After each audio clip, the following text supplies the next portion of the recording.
Brilliant. Thank you all for joining. I'll just go slow through this intro just whilst we let people join. But while we do, feel free to say hello in the chat. Let us know where you're tuning in from, where you're dialing in from. I'm going to, at the same time, pop some links in the chat box. So just whilst we're going, feel free to have a little look. There's links for both Royal London and AdviseWise.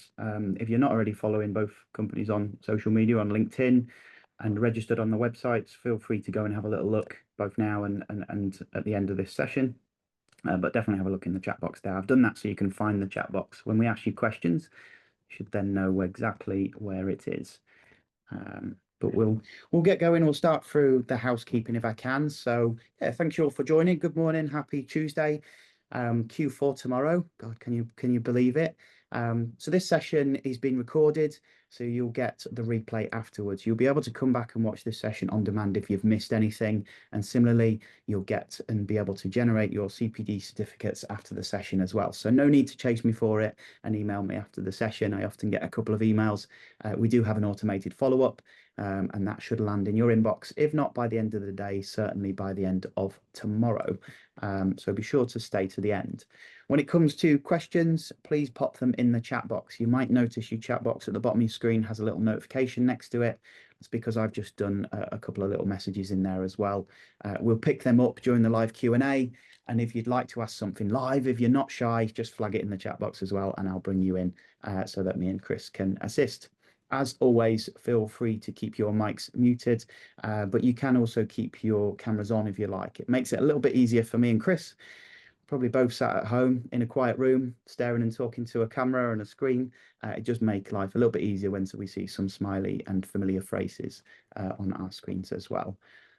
Just to set the scene and to introduce myself and Chris onto the session today. So for those that don't know me, I'm Daniel Edmondson from AdviseWise. We're a later life sourcing platform and mortgage club. And our focus really is giving advisors the right tools, support, and insights to deliver best outcomes for your clients, to help you deliver best outcomes for your clients. So today's really exciting. We're joined by Chris Flowers from Royal London Equity Release. Chris has been leading on their equity release proposition and is here to give us a good look at the latest developments, updates, and obviously the tools that they've rolled out throughout 2025. Chris has worked across advice firms as well as lenders. I mentioned me and Chris have worked together in previous roles as well, and he's seen market shifts through regulation, innovation, and everything in between. So we're really lucky to have him. So please do take the opportunity. Not only will we be digging into the Royal London's proposition, but you've got some great expertise on this call to answer any burning questions or insights you want to gather. Royal London is uniquely positioned in the market with now 2 product variants that cover a range of consumer needs. Hopefully we can gather some really useful insights today and confidence in the range of products and ultimately assist in the delivering of those great customer outcomes. Chris, welcome. It's brilliant to have you with us. To start us off, could you possibly give us a quick introduction to yourself, Royal London, and maybe share what's behind the theme of today's webinar?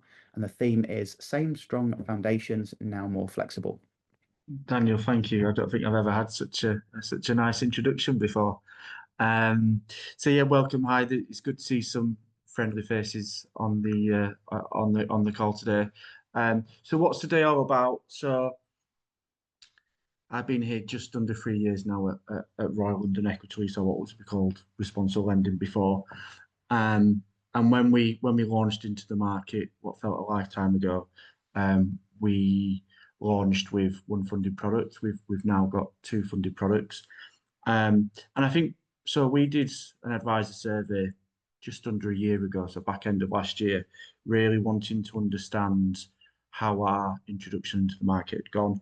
And being honest with you, there was quite some honest feedback, and they felt slightly disappointed by Royal London that would come in with a Me Too product and nothing else that was really a key differentiator. So we've worked hard over the last 12 months, and we're on that start of that journey. So today is a bit more of like a refresh. I want to update you on some changes and also remind you of some of the great USPs that we've got. So it's, as I say, it's a bit more like a refresh. We're now here. We've done the full integration from what was responsible lending to Royal London. And it's just really to focus on three real points that I want you to take away from today.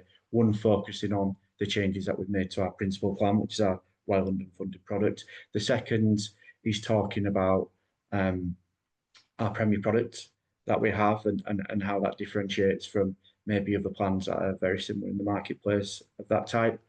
And then the third is talking about our technology, so our portal, so the three changes. So there's three real points there that are really, if there's anything that you take away from this webinar, those are the 3 points that I want you to do.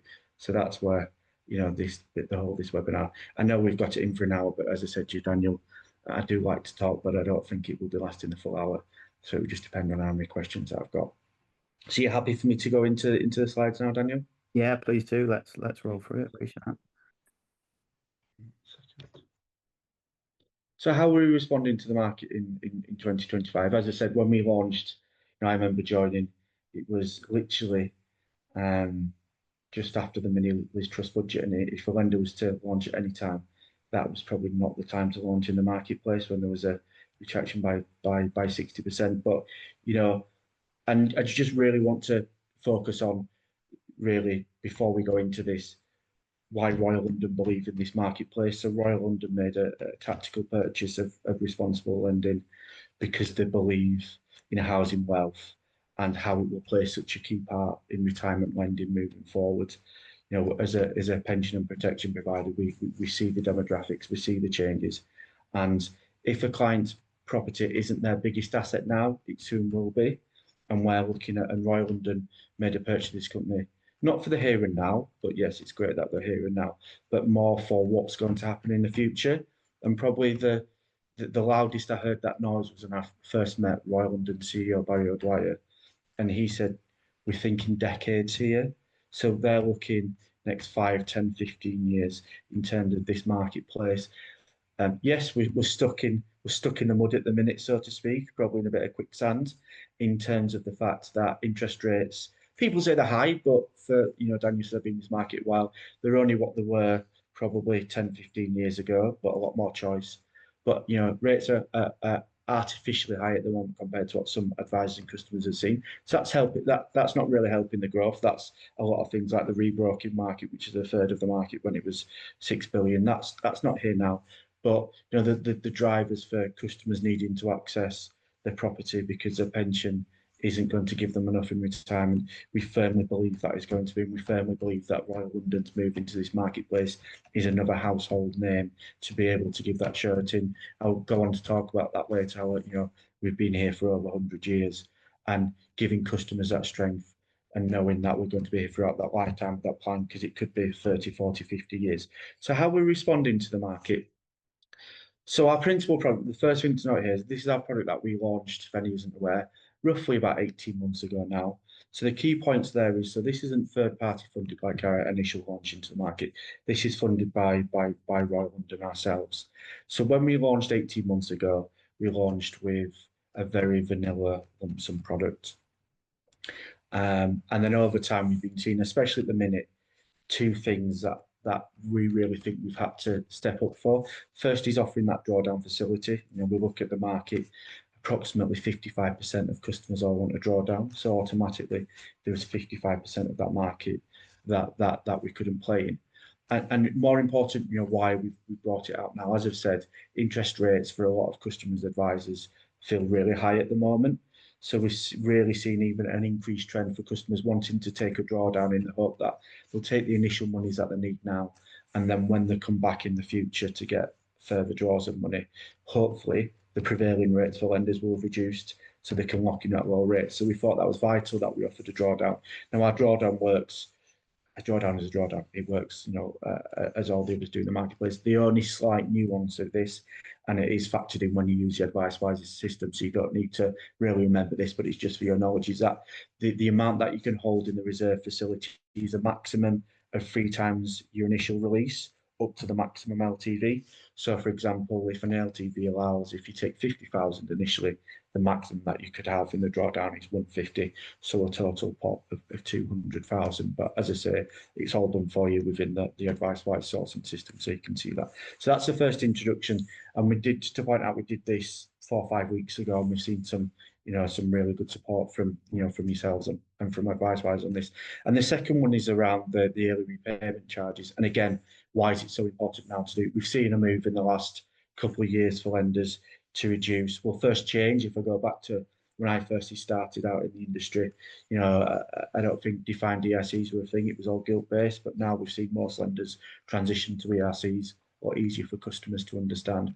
But reducing that ERC period is really, really vital. Again, because customers, when you're locking them in at a rate that they feel is higher than they probably would like or has been, they probably like to know that the fact that when or if the market does change and rates are to reduce, that it means that if they've got a shorter ERC period, that they are able to look at their options, be able to rebroke it, and taking it from that 10 to 7 years, and some, if we look at our other funded products at 50, granted, it's only 1% for the last 5 years. But, the feedback we've got is psychologically moving from that 10 to 7. It just gives that customer that other options.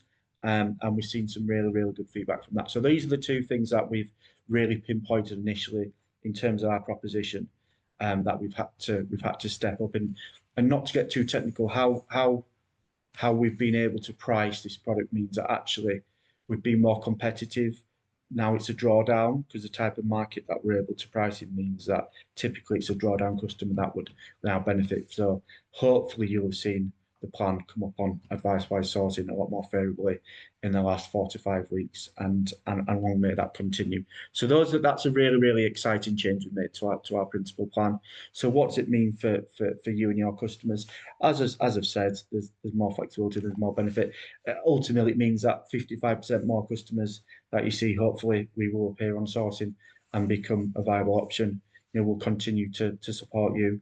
As I say, we've transitioned onto the full Royal London brand now, but it's still the excellent team and support that we offer down there in Plymouth. And we know we'll always look into how we can tweak and make more features for you and your customers. And the other thing, just to point out what we did last year, is or earlier this year, sorry, is we reduced our minimum loan amount from 30,000 to 10,000. Not a real thing, but just worth working out. And then probably just a kind of an exclusive for your AdviceWise. This is the first time I said this. What we are also doing. I won't put a date on this because my tech people won't be happy. But what we are also doing is we're also reducing the flat haircut that we offer. So at the minute, it's 15% haircut or reduction on the property value we make for flats. Again, we've looked at that and feel that we can tweak that area. So that will be reducing from 15 to 8%. When I say that's an exclusive for the people that have joined the AdviceWise today.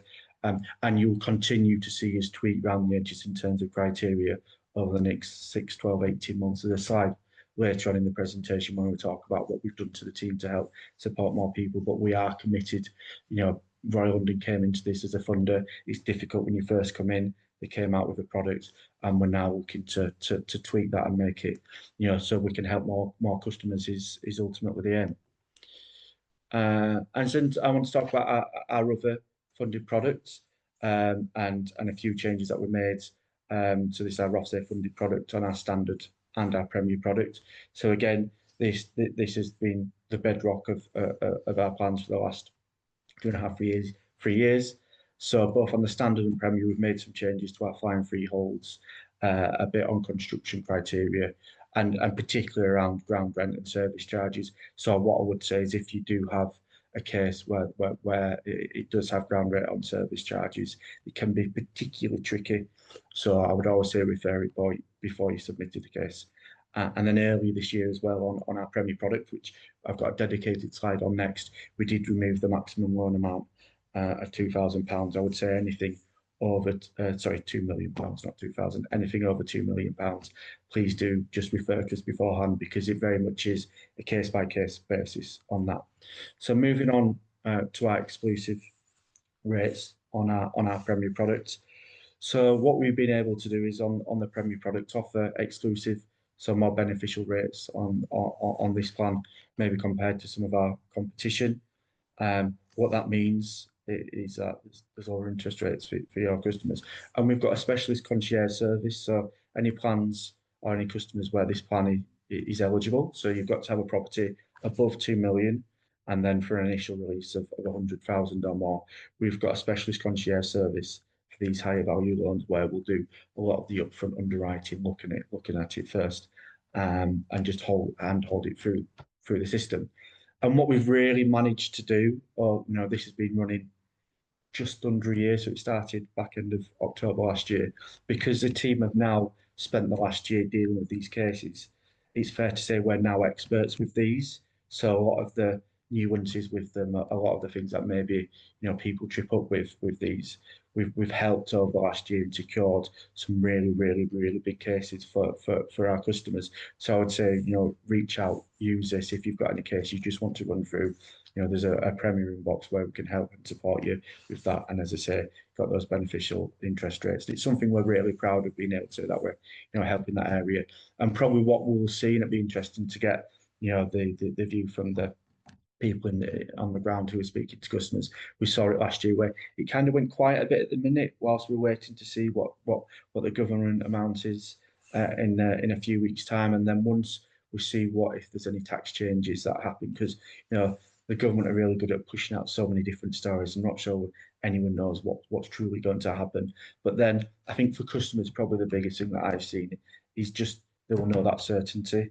So I think, certainly if any of the advisors have been speaking with these high net worth customers, it's really worth engaging the next few months, because as I say, we saw last year, we saw a real spike when the announcements and said what was going to happen to the tax regime. And then through Q4 last year into Q1 last year, we really saw some real appetite for these types of cases. So adapting to support you as advisors. Now, this is that I mentioned our broker portal. So as I say, I landed in what was responsible lending just under 3 years ago. And immediately I knew that a portal that we had wasn't fit for where we were going as a business. And a phrase that I use quite a lot is, what got us here won't get us there. And I think it was, really apt in this scenario that we'd launched into the market. We'd got a system that we'd bought, or an off-the-shelf system, and it was okay. But we needed to be better at what we did. We needed a portal where you could go and self-generate your own KFIs, where you could get an update on cases, where it was easy to submit cases. I know there's one person particularly on this call, I know it was a bugbear of theirs that it maybe wasn't as advanced as some of the other lenders. So a project that took us over a year. We've now got a new portal, and what we've done different to probably most, if not all of the lenders, is that we've built this outside any third-party IT system. So as lenders, we generally use a third-party IT system in the back office to do a lot of it. However, we wanted to build this ourselves. So, for anyone that doesn't know, alongside the Royal London Equity Lease as a lender, we do have links to one of the biggest advice firms as well. And so we used a lot of intel and knowledge from that system. And I always say this portal was built by the experts for the experts. And so within there, as the slide says, we've got an integrated quote to apply, saving time, automation to get that application moving quicker, an intuitive dashboard, allowing you to just get case updates, and also just even little things like having admin logins. So if any of you people have admins to be able to do it, then they can do that rather than just being the advisor. A lot easier to switch products as well. Just go and get a new KFI if you've got a case in the system, send it to us. And as I say, a team in house. So if we need to make a change, and I think other than a few little tweaks at the start, we've not had to make any changes, which is good. And B, I got asked at the start. Well, two things got asked. Chris, do we need to go out and do a whole program of training of the new portal? And I was quite adamant that if me and my team had to go out and train advisors, we've got the brief wrong. These days, the example I use is that when you get a new phone like an iPhone or a Samsung, do you read the instructions? No, you just pick it up, turn it on, and kind of away you go. Daniel's chuckling because probably something that we both work with, I used to work with, used to use that analogy all the time in terms of tech. These days, people want technology that don't need to read a manual for, could just log on. And that's why we've tried to build the portal for someone if they do one case a year or one case a week, they still have that same journey. It doesn't take them time to get up to speed to that. So the thing that we've had is silence, which generally is really good for me. It means that we don't have advisors, ringing up saying, I need help with that. So I would wholeheartedly encourage anyone, if they haven't registered for our portal, please do. And I think on the next page, yeah, right on cue, there is a QR code to register or to learn more about our products. And I'll just hold that for a few seconds if anyone wants to take a picture of that. And whilst you do, I'll just kind of echo that point to everybody. There's no real way to make this tech, working for a tech company, there's no really way to make it sexy and market it. And as you say, there's no real need for that training. If you get the UI right, the user interface, and make it as an intuitive process as possible, remove data duplication, I guess it's easily taken for granted, isn't it? But it definitely saves advisors time and takes the frustration, or we use it internally quite a lot, the friction, gets rid of the friction, and things will start to progress. So yeah, please do make sure you're scanning those with your phones. And if you've not done a QR code yet, you essentially just open your camera and pop it up to the screen, and it'll open a web page. And then take the time after this call to have a good read through, learn more about the Royal London Broker Portal, and obviously register if you've not done already.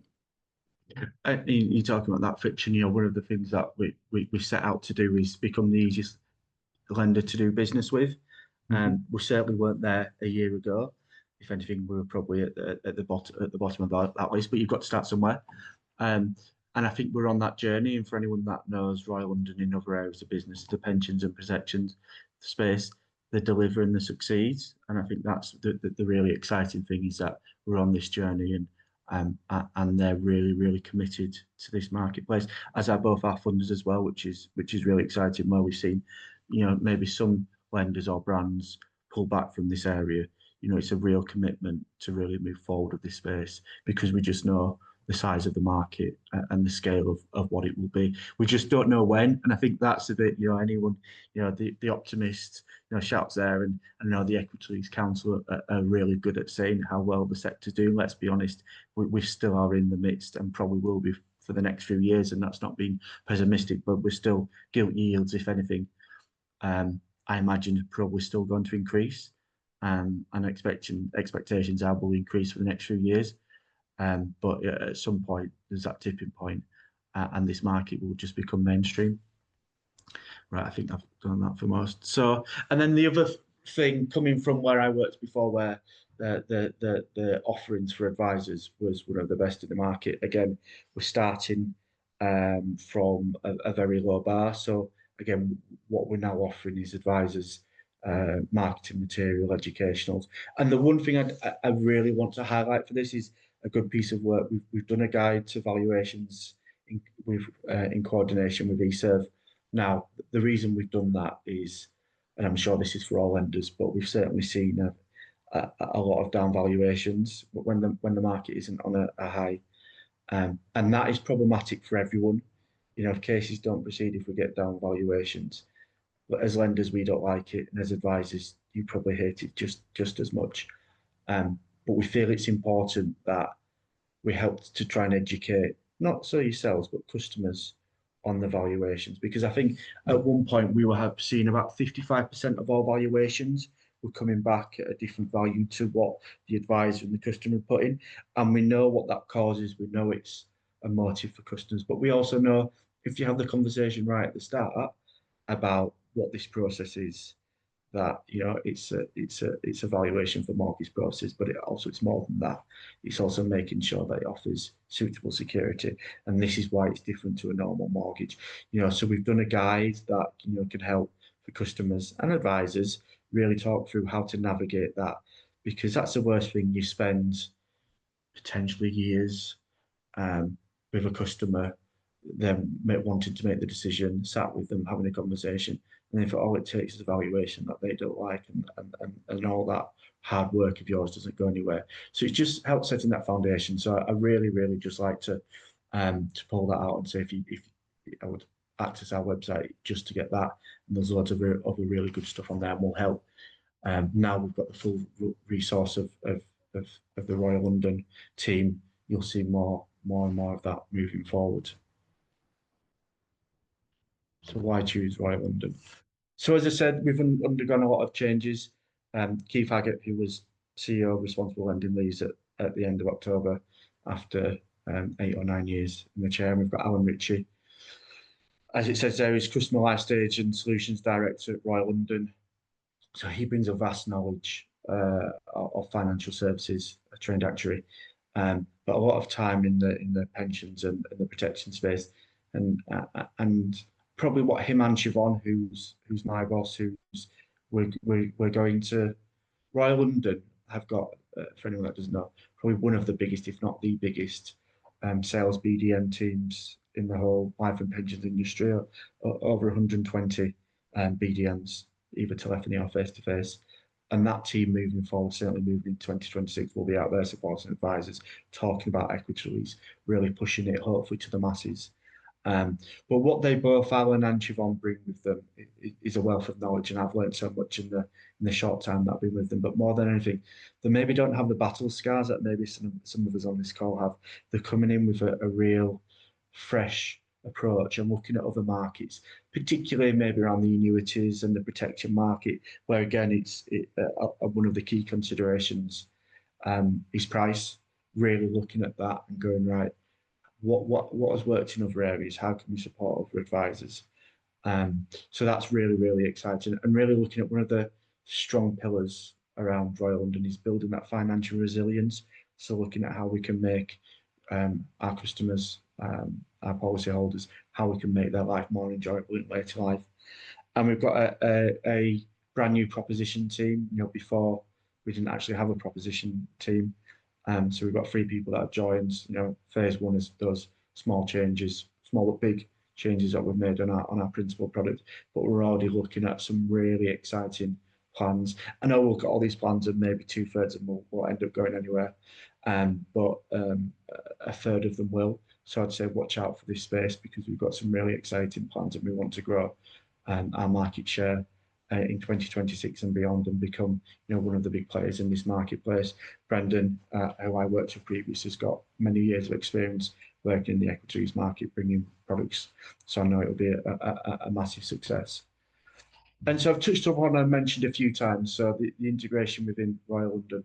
Royal London's been here for over 160 years, and when you sat with a customer, and let's be honest, that one of our products is the same as two of our competitors, and I get asked a lot of the time, why should I use you over another Me2 product? And I was like, look, what we've got a massive is what we don't have, maybe the history in this market and relationship with some advisors, but our brand is over 160 years old.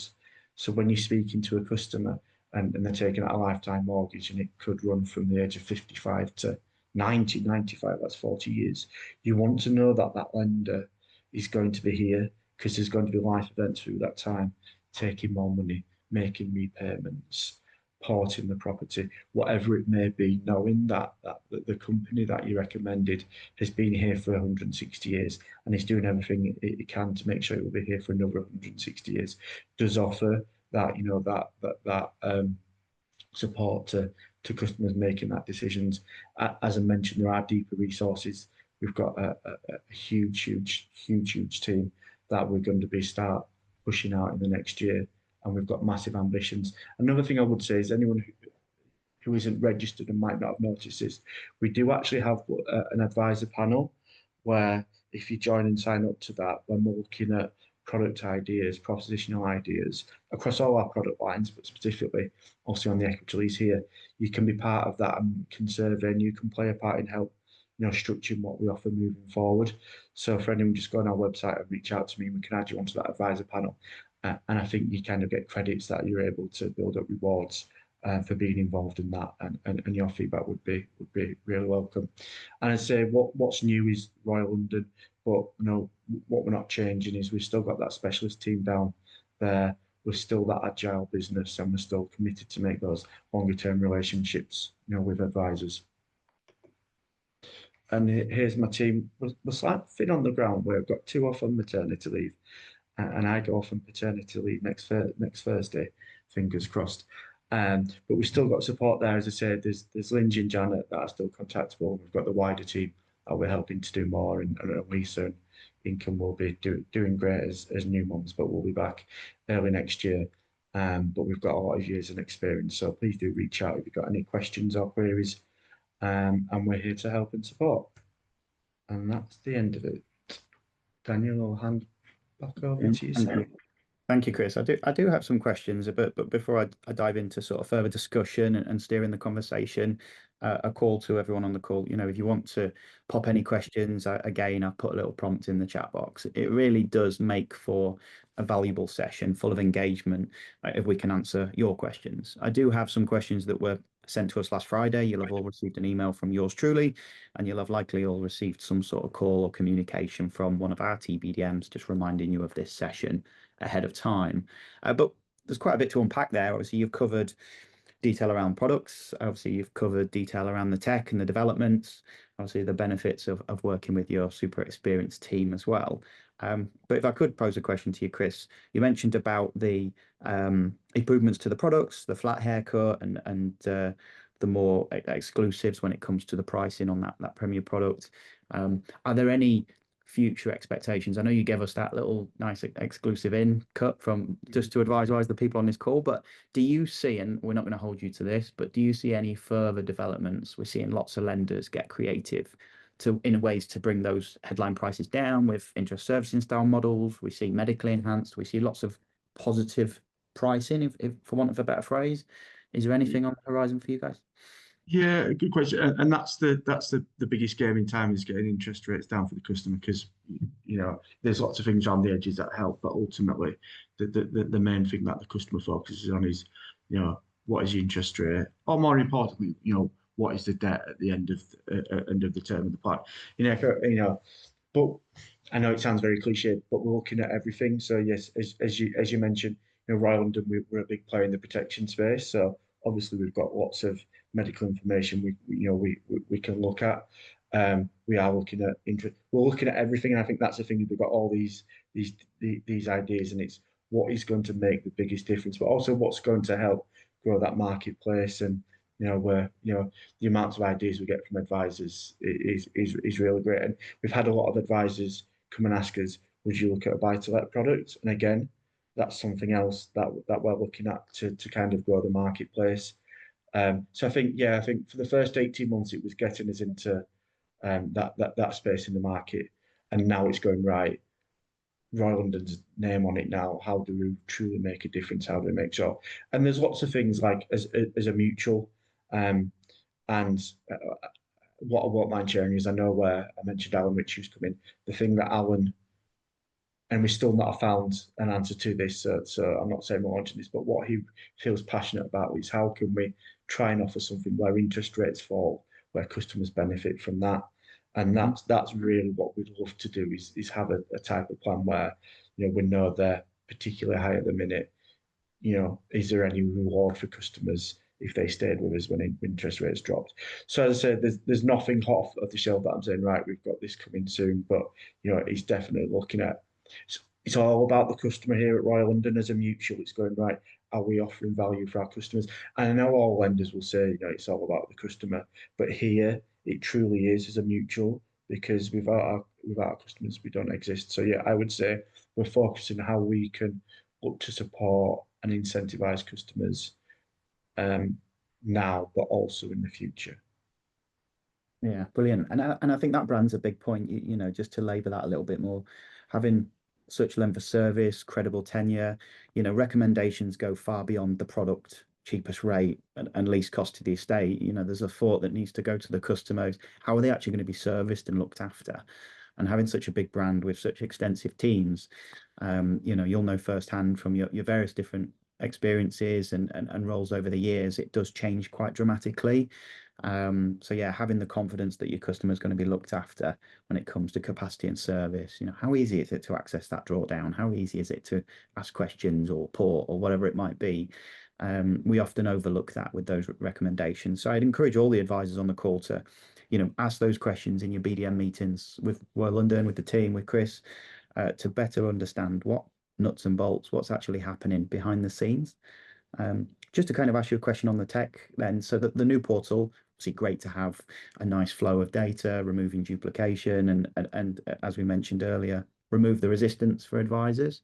Are there any sort of future phases for that you can allude to or drop any hints to? Yes, so there is. So I think, look, we've had it live 3 or 4 months now. We wanted the dust to settle to where it is. So there is, we're keen to work with tech solutions like yourself, Daniel, to see how we can even get it even more linked in. But I think, yeah, this is stage one. There'll be stage two and stage three where we look to enhance. But I think, yeah, we're waiting for, like, we've launched now, right? What does the market say? What are the advisors saying? What do we need to do? So there's further enhancements of that. But we can't do everything. So I think it's prioritizing, is it our tech? Is it our proposition? How do we deliver most? So I'd probably say for now, probably for the next 6 to 9 months, you'll see little tweaks as we go along, but not massive. Yeah, brilliant. Okay. And then dare I say the phrase AI is that it seems to be a buzzword over the last 12 months. And as you know, I'm a fan.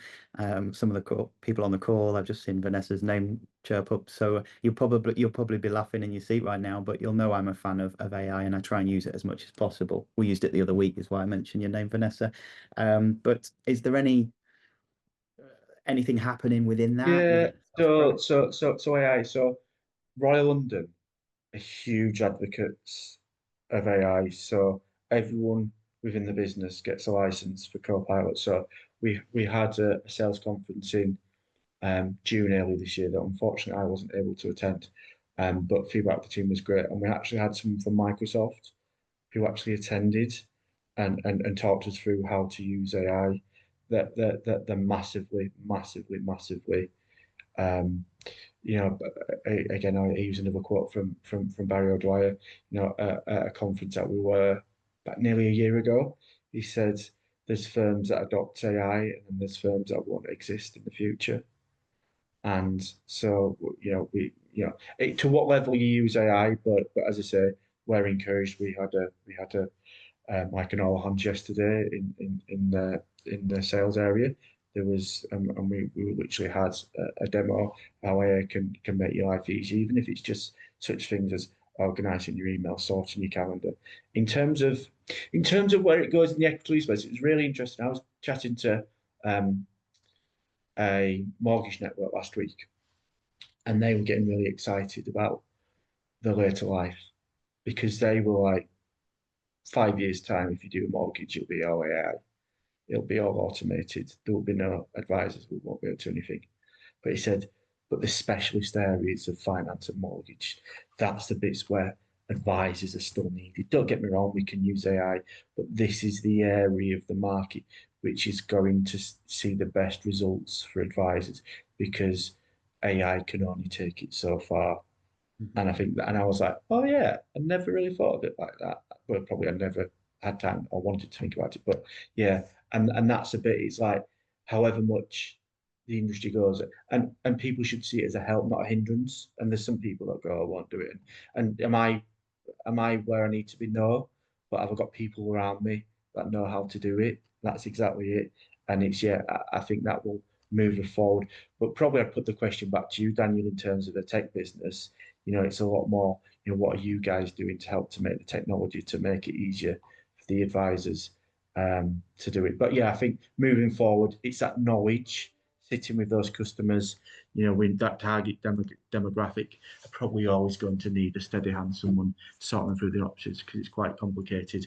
But it's using technology to market it your customers a lot easier to save a lot more time to do that. So yeah, AI is not going anywhere, and the early adopters are probably the ones that are going to get the rewards the quickest. Yeah, and it's quite daunting, right? And I'm sure people on the call will agree. It's a buzzword. It's been used an awful lot. It's on every panel debate at every conference and event and webinar that you go to. But I think if you strip it back and use the word tech, Yeah. how can you leverage tech as an advisor to save you time, to enhance your communication, to be a little bit more personalized in your communication? We've definitely got an internal ethos that is to radically automate. If you're doing something every single day, repetitive, and your time will be better spent elsewhere, serving your customers, delivering great outcomes, then you need to look into it because it compounds. Even if it's just 30 seconds a day, that's an awful lot of time every single year. So yeah, my encouragement is to lean into it, play around with it. because it's not going anywhere. And all I'd say is that just that I'll keep names out of it, but a real story. So however good AI is, you always need to make sure the person putting the data in is accurate. So I saw on LinkedIn, it was probably about 6 months ago now, but someone well known in the industry, he put like a LinkedIn post about one of their products and the criteria and used an example. Um, and the age of the customer, the example they're giving just didn't feel right. So I'm a good friend of this person in the industry. So I texted them and said, because I'd seen it from two people at the same company, Mhm. and I said, "What have you done this for?" And he thought I was having a go at him about something else at the point. I said, "No, I did." I was, "Oh, I'd just seen someone else's post in the business, so I just copied it and put it into AI to make it a bit better, but they put the wrong age of the customer." And I was like, and that's where we have to be really careful, Yeah. is not get lazy and just think AI can do everything for us, because Mhm. it also make you look very, very silly.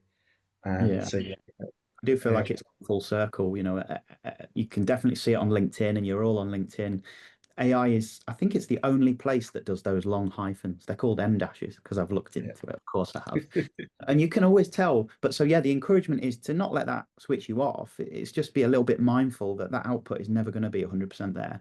You're always going to have, like anything, you're always going to have to come in and personalize it and just proofread it and probably get somebody else to read it as well, because you can often be a bit blind to what you're looking at.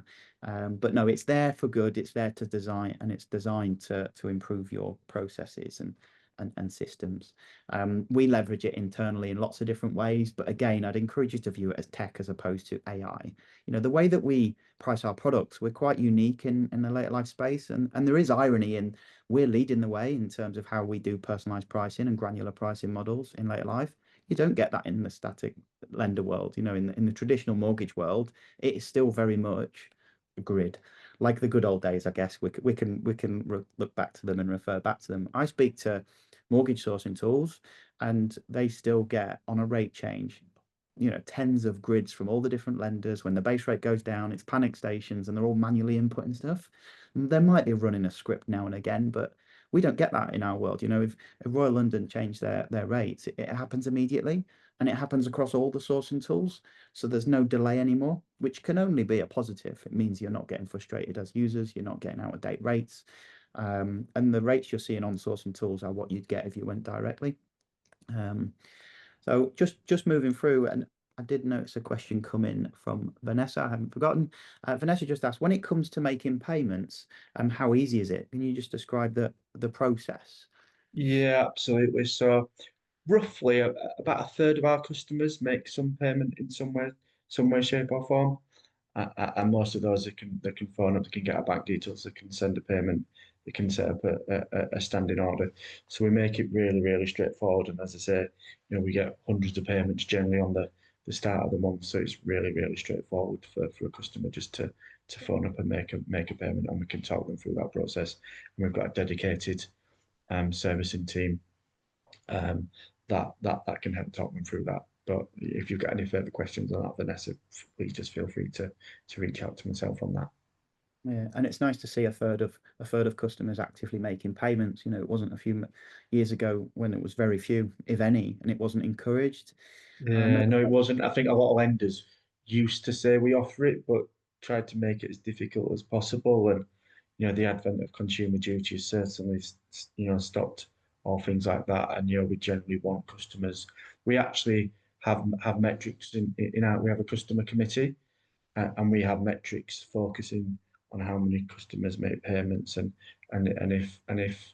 what we are looking at is, and again we've had this request, but it's a big piece of work, is how we can start communicating with advisors on things such as, right, we had this customer that had started making payments but now they've stopped, because I think those are the things that advisors would probably want to know moving forward. But it's a big piece of work, but it's, or the made a payment, or the vaulted payments. But yeah, we do look at all those metrics and to make sure that people are continue to make payments, like, because that under consumer duty is the plan being used what it was designed for. And I think all that type of stuff we now really focus on, whereas in the past I think it wasn't as maybe front and center. Yeah, and for the advisors out there, I just had a conversation with somebody yesterday, and it was news to him on the tools available to help you, the advisor, demonstrate the benefits of making payments. Because your offer will always give, not necessarily worst case scenario, but the assumption that no payments have been made, your sourcing, Yeah, your KFI.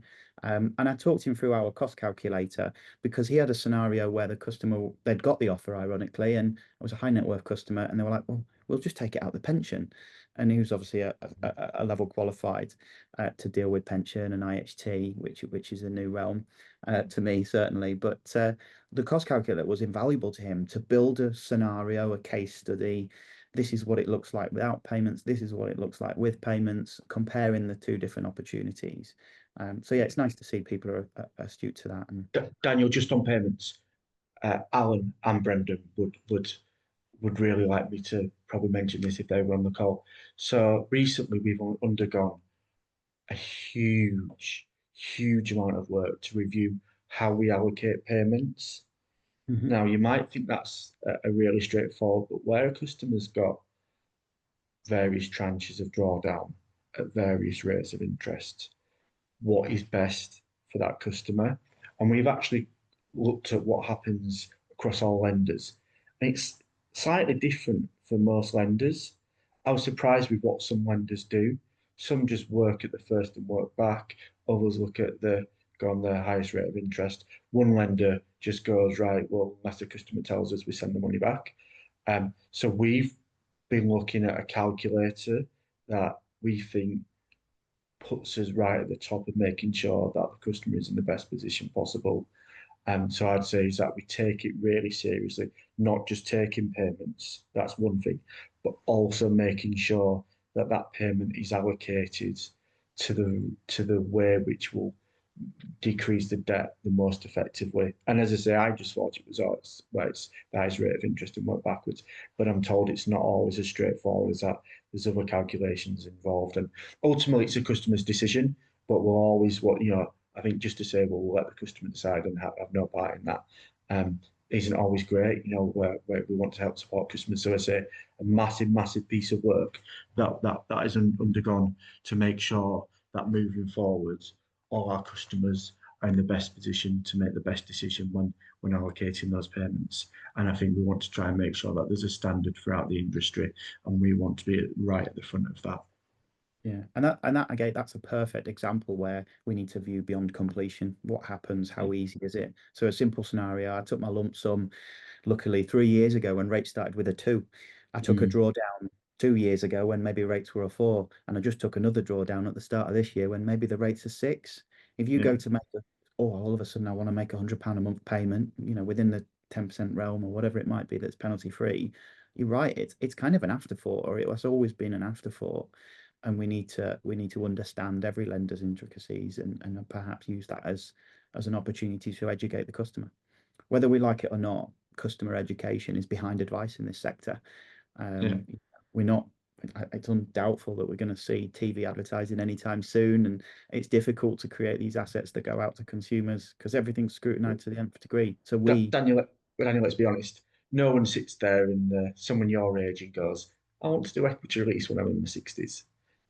Generally, let's be honest, that people need equity release because they've probably not had financial advice in the early years. That's a sweeping statement. There's lots of people that have had advisors that take equity release, but there's also lots of people that, I go back to when I was advising and speak to customers and they didn't even know that they'd got an interest only mortgage. They thought it was capital and repayment. But I think for a lot of people, they stumble across equity release or they start doing their research later in life. It's not really spoken about. Mhm. Whereas a mortgage is second nature to most, unfortunately, unless you're in the fortunate type where you can buy your house in cash, which certainly isn't myself. But yeah, it's one of those products that people already start researching and talking about. And I know before we had, the Liz Truss mini budget, a lot of the top firms were actually targeting some of their marketing around the children and the grandchildren, so they could help having those conversations earlier with the parents, grandparents. But whether we like it or not, and because of the size of the market, that we're not going to see that level of interaction unless, and I know there's a lot of work, unless the regulator starts making it more enforceable that advisors have to consider this. Yeah, we definitely need to break down those silos and educate. And then on one last thing, just that I'd noted throughout, I really like the quote. I don't know if it's your quote or you stole it from somewhere. What got us here won't get us there. For The the purpose book, of this webinar, there's it's a your book, quote. Daniel. Oh, it's a book. All right. Yeah, Okay. there's a book. And having that view to continually develop and innovate and lean into opportunities is really, really rich. And again, that's a learning, a message to pass on to all of the viewers on this call. And then kind of leaning that or segueing onto the sales team. I know you've got a few off at the moment on maternity leave, but being a past BDM myself and being in a sales role myself, I know how important it is to have that provider advisor relationship. To pick up the phone, to ask questions, to pre-app query something, share your frustrations, your ideas, your feedback, because the best way to deal with these things is through communication. And you're gonna get on top of any potential customer issues that might appear down the line by raising it. So if anybody has any wider questions for Chris, so we're coming to the end of the session just now, reach out after this session to him and also his sales team. We will follow up obviously with the slides from today and an opportunity with contact details, of course. But yeah, and another note I'd mention, I'd put a little star next to it. The panel, the advisor panel, having the ability to have your voice heard is incredibly important. And I think unless we get behind the tech, get behind the changes as an industry, that's advisors, that's sourcing tools, that's lenders and other stakeholders, we're never really going to get that momentum to change. So yeah, definitely join that panel if you get an opportunity. Everyone on the call, it seems like a great opportunity. Good stuff. Okay. Just looked Cheers, at the Daniel. time now. Thank you for hosting. I was going to say thank you for hosting. I've done a couple of these recently, and what you're saying, this is certainly the standout one. The ones I've done, it feels very informative, casual, and interactive. Great stuff. Thank you, Chris. And we haven't got time for any more questions, unfortunately, but just to wrap up and say a massive thank you to yourself. Again, for us, really insightful. For me, it's great to jump on these sessions to learn about the products because, I'm often dealing with advisors. I don't often get a chance to see and listen and learn around the lender's development. So it's great to see. Thank you all to the delegates for jumping on the call as well.